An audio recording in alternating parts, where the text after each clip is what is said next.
আসসালামু আলাইকুম এভরিওয়ান, আশা করি সবাই অনেক অনেক ভালো আছেন। আজকের এই ভিডিওতে আমরা মূলত ইআইএন কিভাবে আমরা ফ্রিতে করতে পারি সেই বিষয় নিয়ে কথাবার্তা বলবো।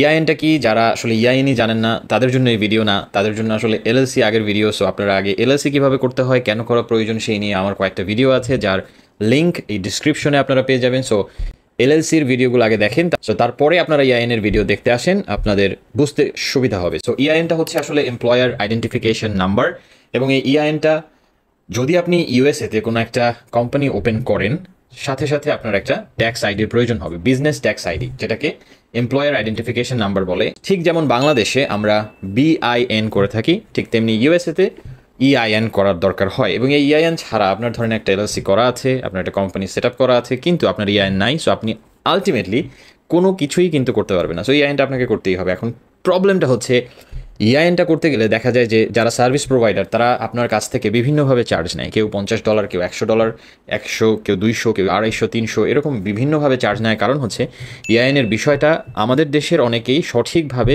জানে না, যেই কারণে তারা মনে করে যে এটা আসলে যদি আমরা থার্ড পার্টি দিয়ে করাই নেই আমাদের জন্য ভালো। তো ওয়েল, আপনার যদি বাজেট থাকে, আপনার যদি $100, $200, $300 খরচ করার মতো ফাও বাজেট থাকে, তাহলে আপনি করেন, কোনো অসুবিধা নেই। কিন্তু যদি আপনি আসলে টাকা কিছু সেভ করতে চান এবং জানতে চান যে কিভাবে আসলে ইআইএন প্রসেসটা কমপ্লিট করতে পারবেন উইদাউট এনি এক্সপেন্স, একেবারে $0 ফ্রিতে, এবং এই কাজটা আমরা করব 5টা সিম্পল স্টেপে, অর্থাৎ 5 সিম্পল স্টেপস আমরা ফলো করে ইআইএন ফ্রিতে করে ফেলবো বাংলাদেশ থেকে। সো আর কথাবার্তা না বাড়ায়, আমাদের আজকে যেহেতু এটা সরাসরি ডেমো দেখাবো আমি, সো আমাদের কম্পিউটার স্ক্রিনে জাম্প দিতে হবে। সো চলেন আমরা কম্পিউটার স্ক্রিনে চলে যাই এবং লাইভ দেখি যে কিভাবে মাত্র 5টা সিম্পল স্টেপে আমরা ইআইএনটা ফ্রি অফ কস্টে করে ফেলতে পারি। So stay tuned. Alright, step number 1 হচ্ছে আমাদের আইআরএস এর ওয়েবসাইটে যাইতে হবে। আইআরএস লিখে সার্চ দিলেই গুগলে আইআরএস এর ওয়েবসাইট পেয়ে যাবেন। সো আমরা আইআরএস এর ওয়েবসাইটে যাওয়ার পর সার্চ ফিল্ডে আমরা SS4 লিখে সার্চ দিব, অর্থাৎ আমাদের এই SS4 ফর্মটা ডাউনলোড করতে হবে। আমরা যদি ফর্ম SS4 এটাতে ক্লিক করি, আবার একটু আমরা পিছনে যাই, দেখেন SS4 লিখে সার্চ দেওয়ার পরে এই পেজটা আসলো, এবং ফর্ম SS4 এখানে যদি ক্লিক করি আমরা একটা এডিটেবল পিডিএফ ফরম্যাট পাবো, ঠিক এইরকম। এই ফর্মটা এখন আমাদের ফিল আপ করতে হবে। সো এখানে অনেকে আসলে ভয় পান, অনেকে কনফিউশনে থাকেন, এই জন্য আমরা আজকে লাইভ এই ফর্মটা কীভাবে ফিল আপ করে সেটা দেখব, যাতে আপনাদের আর কোথাও কোনো কনফিউশন না থাকে। তো চলুন আমরা লাইভ দেখি যে আসলে কীভাবে এই ফর্মটা ফিল আপ করতে হবে। অলরাইট, সো এখানে আমরা দেখতে পাচ্ছি একটা পুরাতন ফর্ম ডেমো হিসেবে আমি ব্যবহার করতেছি।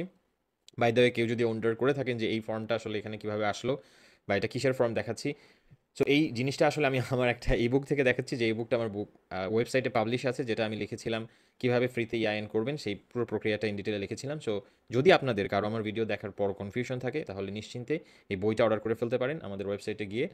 আমি লিঙ্কটা ডেসক্রিপশনে দিয়ে দিব। সো লিঙ্কটা ক্লিক করে $149 মাত্র দাম, ওয়েবসাইটে গিয়ে বইটা পারচেস করতে পারেন যদি আপনার মনে হয় যে আপনার আরও আসলে ইন ডিটেলে জানার প্রয়োজন। তো চলুন আমরা আগে একটু দেখি যে কি জায়গায় আমাদের কি লিখতে হবে। সো SS4 ফর্মটা আমাদের এইভাবে ফিল আপ করতে হবে। নাম্বার 1 যেই জায়গাটা, সেখানে আমাদের এলএলসির নামটা দিতে হবে, আপনার কোম্পানির নাম প্লাস এলএলসি দুইটাই দিতে হবে। নাম্বার 2তে কিছুই দরকার নেই। নাম্বার 4 এতে আপনার যে এলএলসির অ্যাড্রেস সেটা দিতে হবে, বাংলাদেশের অ্যাড্রেস দিবেন না, এলএলসির যে অ্যাড্রেস সেটা এখানে দিবেন। তারপরে এটা সম্ভবত 7A, এতে আপনি যে রেসপন্সিবল পার্টি, অর্থাৎ এখানে আপনার যে এলএলসি বা ইআইএনটা আসলে আপনার নামই হবে, সুতরাং আপনি এখানে রেসপন্সিবল পার্টি, সুতরাং আপনার নামটা, ফুল নেমটা এখানে দিবেন, স্পেলিং ভালো করে চেক করে নেবেন, ইম্পর্টেন্ট। 7Bতে ফরেন লিখবেন, অর্থাৎ এখানে 3টা অপশন আছে, SSN, ITIN, EIN। SSNটা হচ্ছে সোশ্যাল সিকিউরিটি নাম্বার, যেটা আমাদের জন্য অ্যাপ্লিকেবল না, ইউএস এর পার্মানেন্ট রেজিডেন্ট যারা তাদের জন্য। ITIN individual tax payer identification number, যেটা আমাদের এই মুহূর্তে আমরা করতেছি না। আর ইআইএনটা হচ্ছে business tax ID, employer identification number, যেটা আমরা এখানে করতেছি, এবং যেটাই হোক না কেন আমরা হচ্ছে ফরেন এন্টিটি, সুতরাং এখানে আমরা ফরেন দিব।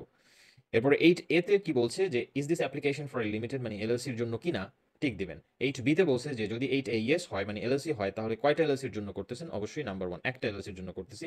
8C-তে বলতেছে যে যদি 8A ইয়েস হয়, এলএলসি কি ইউএসএ তে ফর্ম করা, আপনি অবশ্যই বলবেন ইয়েস, ইয়েস এর টিক মার্ক দেওয়া। If 8A is yes, enter the number of LLC, sorry এটা আমরা একটু আগেই দেখলাম। সো 8 এর সব সেকশন আমাদের শেষ। 9A-তে আমাদের ডিসরিগার্ডেড এন্টিটি এখানে ক্লিক করতে হবে। এখানে কি বলছে, type of entity.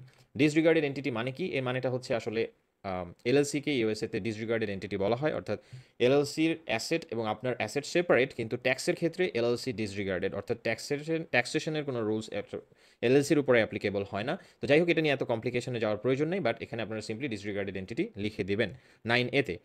Alright, so এরপরে আমরা নিচের অংশে যাই।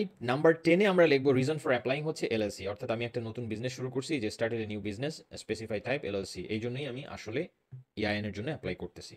নাম্বার 11 আপনার কোম্পানিটা কবে ফর্ম করছেন, এলএলসিটা কবে ফর্ম করছেন। নাম্বার 12 আপনার অ্যাকাউন্টিং ক্লোজিং মান্থ কবে, ডিসেম্বর, যেটা আপনার এলএলসির ক্ষেত্রে থাকবে সেটা লিখবেন। এরপরে নাম্বার 13, নাম্বার 14 এখানে কিছুই দেওয়ার প্রয়োজন নাই। নাম্বার 15 প্রয়োজন নাই। নাম্বার 16 এখানে আপনাকে বলতেছে যে এই যে অপশনগুলো ওরা দিছে এর মধ্যে কোনটা আসলে আপনার বিজনেসকে রিপ্রেজেন্ট করে। তো আমরা যেহেতু ই কমার্স করতেছি, এখানে ই কমার্স কোথাও নাই, সো আমরা আদার স্পেসিফাই দিয়ে ই কমার্স লিখে দিব। নাম্বার 17 এখানে আরও বলতেছে আপনার গুডস বা সোল্ড গুডস বা মার্চেন্ডাইজ এগুলো ডিসক্রিপশন, এখানেও ই কমার্স লিখে দিবেন। নাম্বার 18 এখানে কি বলছে, আগে কখনো কি ইআইএন করছিলেন কিনা এবং সেই ইআইএন রিসিভ করছেন কিনা। সো আমাদের ক্ষেত্রে অবভিয়াসলি অ্যান্সার হবে নো, যদি কারো করা থাকে ইএসএ ক্লিক করে এখানে আগের ইআইএন নাম্বারটা লিখে দিবেন।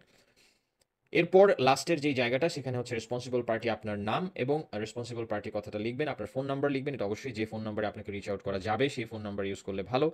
আর অ্যাপ্লিকেন্টস ফ্যাক্স নাম্বার এই জিনিসটা এখনই লিখবেন না, কারণ এই জিনিসটা আমরা পরের স্টেপে বলবো যে আসলে কি করতে হবে। সো এই পর্যন্ত আমরা মোটামুটি বুঝলাম যে আমাদের কিভাবে SS4 ফর্মটা ফিল আপ করতে হবে। এখানে সিগনেচার এবং ডেট এবং ফ্যাক্স নাম্বার এই তিনটা জিনিস বাদ থাকলো, তিনটা জিনিস আমরা কিভাবে পরের স্টেপে আমরা বলবো যে কিভাবে ফিল আপ করতে হবে। অলরাইট, সো আমাদের স্টেপ নাম্বার 3 হচ্ছে ফর্ম যখন আমাদের ফিল আপ করা হয়ে যাবে আমরা এটাকে প্রিন্ট আউট করব। প্রিন্ট আউট করার পর আমার সিগনেচার এবং ডেট এখানে দিয়ে দিব। সো স্টেপ নাম্বার 1, আইআরএস এর ওয়েবসাইটে যেতে হবে এবং SS4 ফর্মটা আমাদের ডাউনলোড করতে হবে। স্টেপ নাম্বার 2 হচ্ছে ফর্মটা আমাদের ফিল আপ করতে হবে। স্টেপ নাম্বার 3, আমাদের ফর্ম ফিল আপ করা যখন হয়ে যাবে তখন আমরা প্রিন্ট আউট করব। প্রিন্ট আউট করে এখানে আমাদের সিগনেচার এবং ডেট এই দুইটা জিনিস লিখব। এখন একটা জিনিস খেয়াল করেন, আমাদের কিন্তু অ্যাপ্লিকেন্টস ফ্যাক্স নাম্বারটা এখনো রয়ে গেছে। সো স্টেপ নাম্বার 4, ফ্যাক্স, যে ফ্যাক্সটা আমরা আগে দেই নাই, সো সব থেকে ইফেক্টিভ ওয়ে হচ্ছে ফ্যাক্স। আপনি দুই উপায়ে আসলে আইআরএস এর কাছে আমাদের এই যে অনলাইন কপিটা আইআরএস এর কাছে এই যে SS4 ফর্মটা পাঠাইতে পারেন। একটা হচ্ছে কুরিয়ারের মাধ্যমে, অথবা আপনি ফ্যাক্স করে পাঠাতে পারেন। ফ্যাক্স হচ্ছে সবথেকে বেস্ট এবং ইফেক্টিভ ওয়ে। সো ফ্যাক্সটা কীভাবে করবেন, সবথেকে ইজি ওয়ে হচ্ছে অনলাইনে যদি আপনি সার্চ দেন যে ভার্চুয়াল ফ্যাক্স বা অনলাইন ফ্যাক্স, প্রচুর অ্যাপস পাবেন যেগুলোর মধ্যে যে কোনো একটা ভালো অ্যাপস, পেইড অ্যাপস পারচেস করে নিতে পারেন। এখানে যেমন একটা অনলাইন ফ্যাক্স সার্ভিস আছে, যে সার্ভিসটা আমি এখানে রেকমেন্ড করছি বা এখানে দিছি। সো আপনারা এখানে রেজিস্ট্রেশন করে এরকম একটা ফ্যাক্স, অনলাইন ফ্যাক্স আইডি নিয়ে নিতে পারেন এবং সেই ফ্যাক্স থেকে আপনার যেই SS4 ফর্মটা, সেই ফর্মটা আইআরএস এর নাম্বারে ফ্যাক্স করে দিবেন। সো অলরাইট, আইআরএস এর কোন নাম্বারে ফ্যাক্স করতে হবে, আইআরএস এর এরকম একটা ফ্যাক্স নাম্বার আছে যেটা শুধুমাত্র যারা ইউএস এর বাইরে থাকে তাদের জন্য অ্যাপ্লিকেবল। সো এই নাম্বারে আইআরএস এর আপনারা ফ্যাক্স করে দিবেন। তবে ফ্যাক্স করার আগে অবশ্যই আপনার ফর্মে আপনার যে ফ্যাক্স নাম্বারটা, অর্থাৎ যেহেতু আপনি এই প্রো প্ল্যানটা বা পেইড যেই ফ্যাক্স, অনলাইন ফ্যাক্স যেটা সার্ভিসটা বা অ্যাপসটা পারচেস করছেন, সেখান থেকে আপনি একটা ডেডিকেটেড ফ্যাক্স নাম্বার আপনাকে অ্যাসাইন করা হবে। সো আপনি সেই ফ্যাক্স নাম্বারটা SS4 ফর্মে যে জায়গায় আসলে আমরা ফ্যাক্স নাম্বার বাদ রাখছিলাম, আমরা সেইখানে গিয়ে এখন ফ্যাক্স নাম্বারটা এন্টার করে দিব। অর্থাৎ এই জায়গাটাতে আমরা অ্যাপ্লিকেন্টস ফ্যাক্স নাম্বার আমরা একটা বাদ রাখছিলাম, সো এইটা আমরা এবার ফিল আপ করে দিব, যাতে আইআরএস সহজেই আমাদের এই নাম্বারে ফ্যাক্স করে পাঠাইতে পারে বা যা বুঝতে পারে যে এটাই আমাদের ফ্যাক্স নাম্বার। নাও স্টেপ নাম্বার 5 হচ্ছে ফ্যাক্স করা শেষ, এরপরে 1 সপ্তাহ, মোটামুটি আমি বলি যে 1 সপ্তাহ, 7 থেকে 10 দিন আরামে ঘুমান, আর কোনো রকম কোনো চিন্তা করার দরকার নেই। 7 থেকে 10 দিন পর ইউএস টাইমে আইআরএসকে সরাসরি একটা ফোন দেন। যদি আপনি চান আপনি নিজের যেই আপনার গ্রামীণ ফোন কিংবা যেই নাম্বার আছে সেখান থেকেও আপনি চাইলে ফোন করতে পারেন, অথবা আপনি ইউএস এর কোনো একটা ভার্চুয়াল নাম্বার পারচেস করে সেখান থেকেও ফোন করতে পারেন। এই ক্ষেত্রে স্কাইপ ইউজ করতে পারেন, স্কাইপে ক্রেডিট পারচেস করে সেখান থেকে ফোন করতে পারেন। তো সরাসরি আইআরএস এর নাম্বারে ফোন করুন ইউএস টাইমে, 7 থেকে 10 দিন পরে ইউএস টাইমে সরাসরি আইআরএস এর নাম্বারে ফোন করুন। সো কোন নাম্বারে ফোন করবেন, এখানে আমাদের স্ক্রিনে দেখতে পাচ্ছেন যে এই যে নাম্বারটা, এই নাম্বারে আপনারা ইউএস টাইমে, এখানে টাইমিংও কিন্তু দেওয়া আছে 6 AM to 11 PM eastern time, Monday to Friday. তার মানে সোম থেকে শুক্র, শনি রবি ওদের উইকেন্ড, সো অবভিয়াসলি শনি রবি ফোন করবেন না। সোম থেকে শুক্র যে কোনো সময় আপনারা ইউএস টাইমে সরাসরি আইআরএসকে ফোন করতে পারেন। ফোন করে ওদেরকে জিজ্ঞেস করবেন তো আমার SS4 ফর্মের আপডেট কই, আমি তোমাদেরকে একটা ফ্যাক্স করছিলাম, সো প্লিজ দাও। এখানে আমি কিছু কথোপকথন, আসলে এটা আমার বইয়ে লেখা আছে, আবারও বলছি যদি কেউ বইটা পারচেস করতে চান করে ফেলতে পারেন, ইন ডিটেলে পাবেন জিনিসগুলো, তাহলে আপনাদের আর কনফিউশন থাকবে না। তো এখানে কনভারসেশনে দেখেন কি বলতে পারে, hello good morning, this is Naim from ABC LLC, I am calling from Bangladesh and I have opened an LLC in the US and applied for an EIN. I have faxed the SS4 form to the IRS fax number. Would you please help me to would you please help me confirm if that? এই ধরনের conversation হবে, তারপর ওরা আপনাকে কিছু basic question করবে।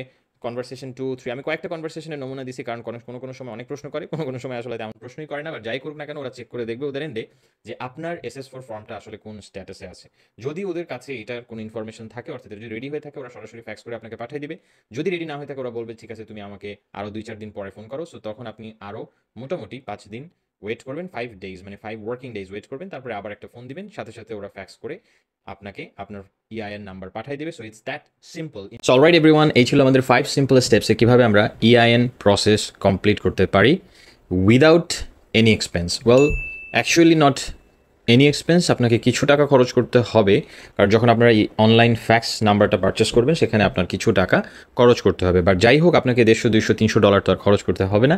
তো আশা করি এই প্রসেস ফলো করলে আপনারা ইনশাল্লাহ EIN ঘরে বসে সুন্দরভাবে করতে পারবেন। সো কোনো রকম ঝামেলা ছাড়াই পারবেন। তারপরে যদি আপনাদের কোথাও কারো কোনো কনফিউশন থাকে, কোনো প্রসেসে কোথাও বুঝতে অসুবিধা হয়, কোনো সমস্যা হয়, তাহলে অবশ্যই কমেন্টস করে জানাবেন। আর আমার EIN নিয়ে যে বইটা আছে সেটাও চেক আউট করে দেখতে পারেন। আপনাদের জন্য অনেক অনেক best wishes, and I will see you in the next video. Thank you.